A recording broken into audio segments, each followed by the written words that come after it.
Boa noite a todos. Vamos dar início ao nosso culto do Evangelho no Lar da noite de hoje. Como sempre fazemos, uma leitura para nossa harmonização do livro Palavras de Vida Eterna, ditada pelo Espírito Emmanuel ao nosso querido Chico Xavier. Inesquecível advertência. Que te importa a ti? Segue-me tu. Jesus, João 21, 22. Viste sim as desilusões com que não contávamos. Muitos daqueles mesmos amigos que nos exortavam à estrada certa enovelaram-se nos cipoais da perturbação como que petrificados na indiferença. Companheiros que supunhamos estandartes vivos nas trilhas da verdade renderam-se a deslavadas mentiras. Irmãos que nos prometeram fidelidade inquebrantável deixaram-nos a sós na primeira dificuldade. Parentes que nos deviam proteção e respeito bandearam-se para campos de sombra e vício, hostilizando-nos o ideal. E multiplicam-se tropeços para que a nossa caminhada se obstrua. Converteram-se estímulos em sarcasmo. Quem nos dava esperança fornece negação. Quem ontem nos ajudava, hoje nos desajuda. Mãos que nos atiravam flores de aplauso fazem agora chover sobre nós as farpas da incompreensão. Sozinhos, sim, muitas vezes encontrar-nos-emos desse modo entre a expectativa e a solidão. Nosso primeiro impulso é o de reclamar naquilo que supomos nosso direito. Contudo, buscando a palavra do Evangelho, surpreendemos a inesquecível advertência do Senhor. Que te importa a ti? Segue-me tu. Então vamos elevar os nossos pensamentos a Deus, dono dos nossos corações, rogando a Jesus e a espiritualidade maior que nos envolve nesse instante, nos assiste, nos inspira, toda a proteção necessária para o nosso dia a dia, para os embates que ainda temos que vivenciar neste plano da carne. Queremos te agradecer, Senhor Jesus, pela semana que se passou, pelo alimento, pela água, pelo teto e pelo agasalho. Queremos te agradecer pelos nossos entes queridos, encarnados e desencarnados, onde quer que se encontrem. De igual forma, te agradecemos pelos amigos, companheiros dessa jornada existencial, mas te rogamos também por aqueles que ainda se julgam nossos inimigos, que eles possam nos perdoar as faltas que tenhamos cometido para com eles, de igual forma que eles nos perdoem as faltas.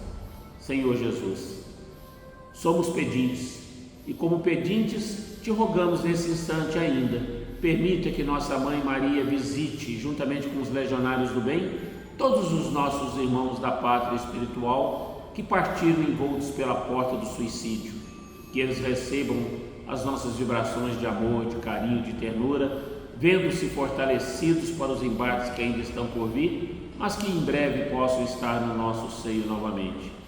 Te rogamos igualmente por todos aqueles que padecem nos leitos dos hospitais, enfermos, agonizantes, a todos aqueles que se encontram nos presídios, nas ruas perambulando em estado de drogadição, nos orfanatos, nos hospitais geriátricos, que a vossa presença, a vossa luz possa serenar e acalmar a cada um desses nossos irmãos. E com a oração que nos ensinastes, iniciamos o culto do Evangelho da noite de hoje. Pai nosso que estais no céu, santificado seja o vosso nome. Venha a nós o vosso reino, seja feita a vossa vontade, assim na terra como ela é feita no céu. O pão nosso de cada dia nos dai hoje. Perdoai as nossas ofensas na medida em que perdoarmos os nossos ofensores. E não nos deixeis entregue às tentações, mas livra-nos, Senhor, de todos os males, hoje, agora e sempre. Que assim seja.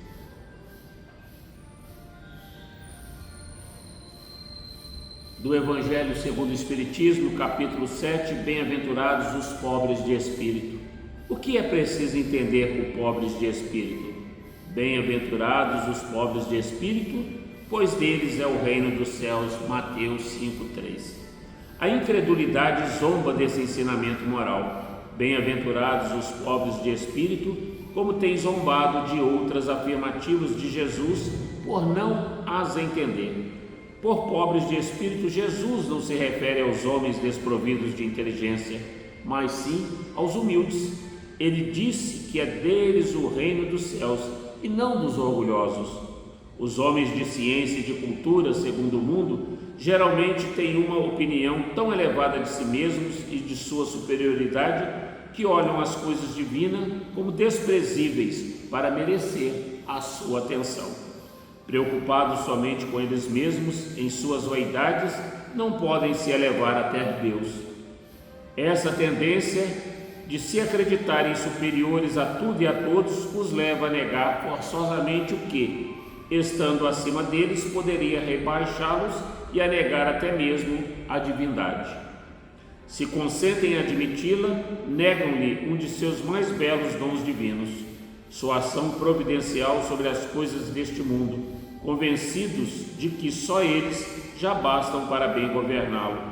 Consideram sua inteligência como se fosse a medida da inteligência universal e, julgando-se aptos a entender tudo, não creem na possibilidade daquilo que não entendem e, quando opinam sobre alguma coisa, consideram seus julgamentos como definitivos e inapeláveis, ou seja, indiscutíveis.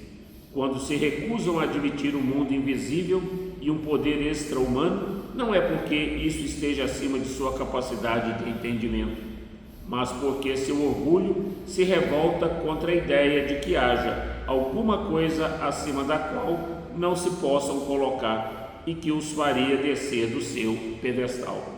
É por isso que apenas tem sorrisos de desdém por tudo que não é do mundo físico e visível. Eles atribuem grande cultura e ciência para acreditarem nessas coisas que pensam ser boas, segundo eles, para as pessoas simples, considerando aqueles que as levam a sério como pobres de espírito. Entretanto, digam o que disserem, forçosamente entrarão, como todos os outros, no mundo invisível que ridicularizam. E é aí que seus olhos serão abertos e que reconhecerão seu erro. Porém, Deus, que é justo, não pode receber da mesma maneira aquele que desconheceu a sua majestade e aquele que se submeteu humildemente às suas leis, nem dar a ambos um tratamento igual. Ao dizer que o reino dos céus é para os simples, Jesus quer dizer que ninguém é lá admitido sem a simplicidade do coração e a humildade do espírito. Que o inculto que possui essas qualidades será preferido e não o sábio que acredita mais em si mesmo do que em Deus. Jesus sempre colocou a humildade entre as virtudes que nos aproximam de Deus e o orgulho entre os vícios que nos distanciam dele. Isso ocorre por uma razão muito natural. Enquanto a humildade é um ato de submissão a Deus, o orgulho é uma revolta contra ele. Mais vale, pois, para a felicidade futura do homem ser pobre de espírito no sentido do mundo e rico de qualidades morais. Essa é uma das lições mais lindas que eu reputo dos ensinos do Cristo. Ele nos deixou 5 grandes sermões, mas o principal deles, com toda certeza, com toda segurança, foi o Sermão do Monte. Tanto é que Mahatma Gandhi nos fala que se todos os profetas, todas as profecias, todo o testamento desaparecesse e permanecesse apenas o Sermão do Monte, ou seja, as bem-aventuranças, nada teria se perdido. E é o que o Cristo fala na sua primeira bem-aventurança: bem-aventurados os pobres de espírito, pois dele é o reino dos céus. Mateus 5:3.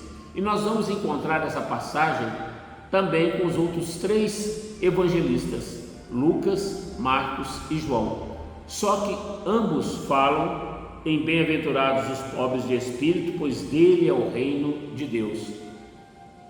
Mateus não se atrevia a pronunciar o nome de Deus.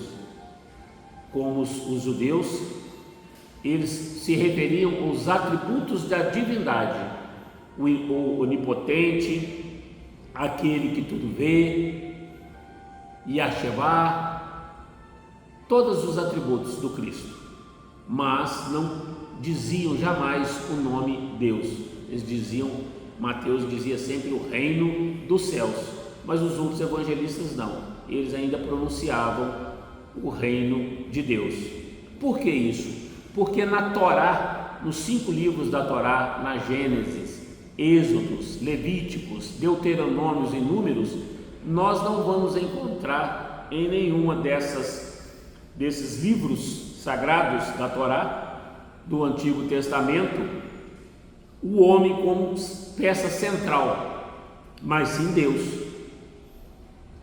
E os hebreus, os judeus, sempre diziam que aqueles que eram abençoados por Deus eram prósperos, eram ricos, eram saudáveis, tinham saúde e tinham longevidade. Aqueles que não possuíam essas características, essas virtudes, eram aqueles que teriam desagradado ao Cristo. Então, Deus estava no centro dos ensinamentos da Torá. Deus estava no centro dos ensinamentos dos hebreus antes da vinda do Cristo. E quando o Cristo vem, ele muda todo esse ensinamento. Ele tira Deus da parte central de tudo e coloca nós, os seres mortais, o homem. Por isso ele disse: bem-aventurados os pobres de espírito, pois dele é o reino dos céus. E muitas das vezes utilizamos essa palavra pobre de espírito como forma abjeta para atacar aqueles que não comungam da mesma opinião, do mesmo discernimento, que não pactuam dos mesmos conhecimentos que nós outros. É um pobre de espírito, lê do engano.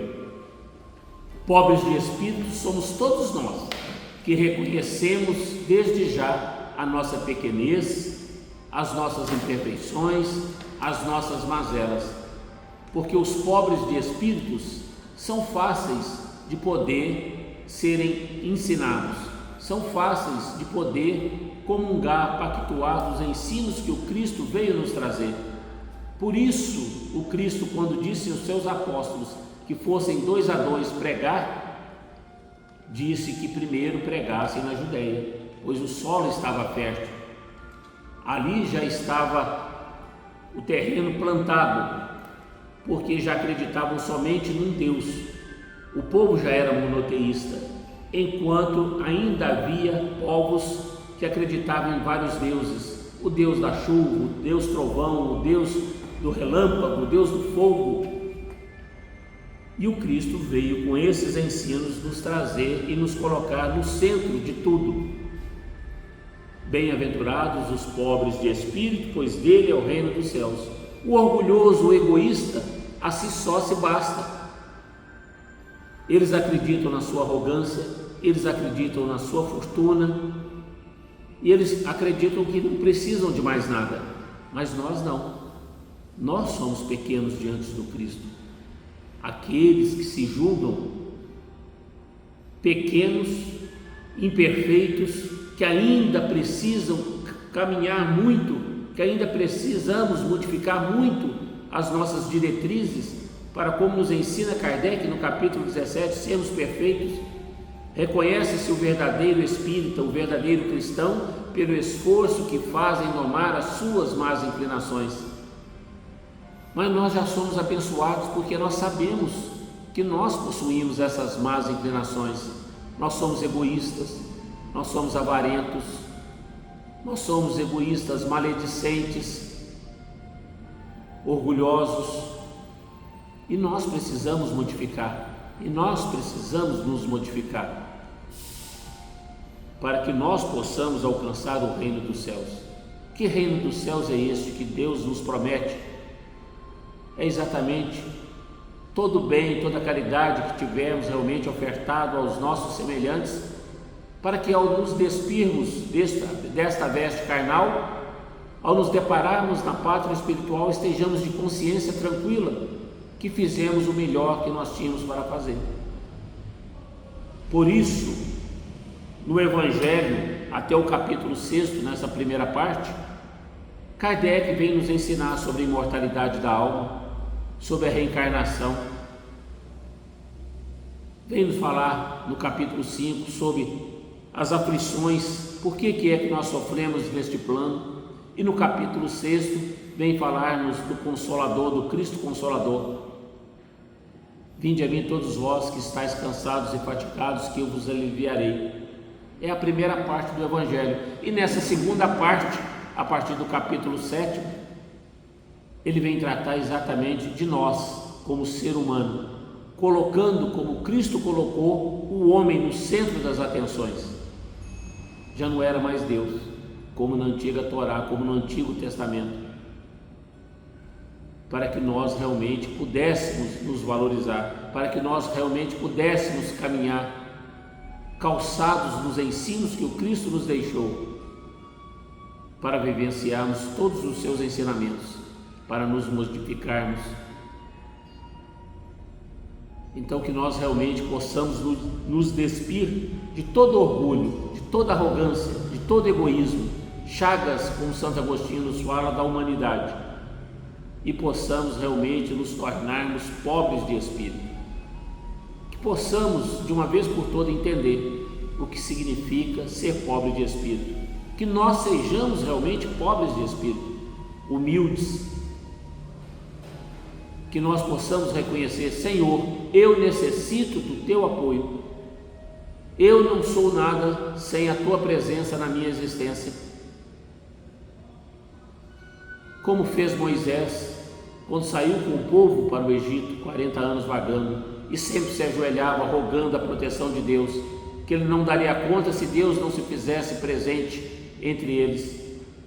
Como Pedro reconheceu os seus pecados e as suas faltas ao Cristo, pedindo perdão humildemente, e o Cristo lavou os seus pés, como lavou os pés também dos demais apóstolos.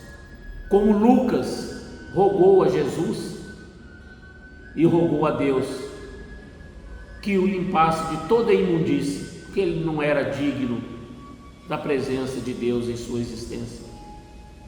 É isso que nós precisamos aprender com esses baluartes do cristianismo, com esses baluartes da caridade, do amor, do perdão, da benevolência, para que nós realmente possamos ser considerados pobres de espírito e que possamos ter uma oportunidade bendita, quando nos depararmos na pátria espiritual, de podermos realmente estar no reino dos céus. Que Deus, nosso Pai, Jesus, nosso guia e modelo, e a espiritualidade maior possa nos envolver sempre nesse sentido, encontrando os nossos pensamentos e os nossos sentimentos voltados à prática do amor ao próximo, para que nós possamos vivenciar tudo isso que o Cristo tem e deixou para nós. Então, mais uma vez, vamos elevar os nossos pensamentos a Deus, agradecidos por mais essa oportunidade bendita de iniciarmos a nossa semana com a prática do culto do Evangelho no lar. Te agradecemos, Senhor Jesus, por mais essa oportunidade, pela Tua presença em nossas vidas, pela Tua luz iluminar e guiar os nossos caminhos, que possamos realmente, Senhor Jesus, nos despir de todo o egoísmo, de todo orgulho, que possamos realmente sermos pobres de espírito para aprendermos as vossas lições morais. Te agradecemos igualmente, Senhor Jesus, por permitir tantos irmãos da pátria espiritual na noite de hoje aqui conosco para aprender sobre as suas lições morais deixadas a cada um de nós. Te rogamos que permita que a espiritualidade maior nos envolva no decorrer desta semana, nos dando a serenidade, o discernimento, a sabedoria necessária para que tomemos os melhores caminhos através dos vossos ensinos. Te rogamos ainda, Senhor Jesus, que o discernimento, a paz e o equilíbrio recaia sobre todos os lares, que os nossos lares sejam protegidos por esses espíritos caridosos e iluminados que são os seus enviados para nos proteger. E com a oração de Maria, pedimos permissão para dar por encerrado o culto do Evangelho do lar da noite de hoje. Ave Maria, cheia de graças, o Senhor é convosco.